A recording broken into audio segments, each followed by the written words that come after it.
You've made it to the final step, and like last time, you can relax a little because there's not much required of you here. What we'd like to talk to you about is the importance of running opportunity reviews so that as the sales manager, you can have insight into what's really happening in your pipeline. Neil, what would you say is the real value in doing opportunity reviews and sales meetings as part of the sales management role? Years ago, I was a young researcher. I didn't know that much about sales. I was working in Xerox, and there was this old-style sales manager who took me under his wing to give me advice.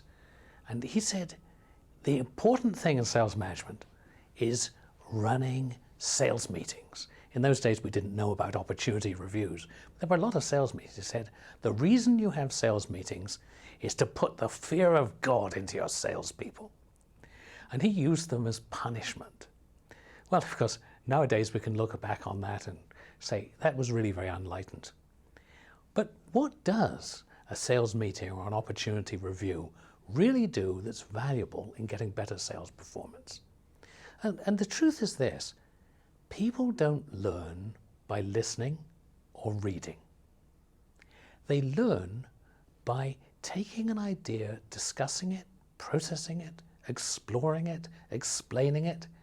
And in these meetings and reviews, you're setting up a process where you're encouraging your people to think, to express themselves, to put forward ideas, to discuss ideas, and there's rich learning in that.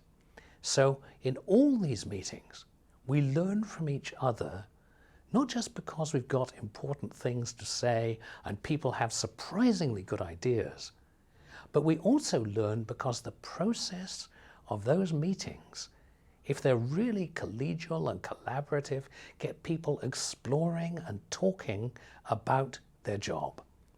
And that's right at the center of learning. So now it's your turn. On this webpage, you'll find a link that will take you to another reading assignment where the content is about opportunity reviews and sales meetings. What we invite you to do is read that. Think about how it applies to you and your team. And then at the end of that document, you'll find another link that's embedded that will take you through to some survey questions. Like before, this is where you get the opportunity to capture your thoughts on how you might apply some of these ideas, indeed how you might already be applying them but might want to make a few changes to them. And as you fill that in, we'll be taking this information and studying it as a faculty, and that will help us prepare for making this the best experience for you in the live workshop. Once you're done with that, there's no more preparation. Congratulations, you're through. The very next thing we'll be doing is shaking your hand and welcoming you inside the Professionalism in Sales Management workshop. See you there.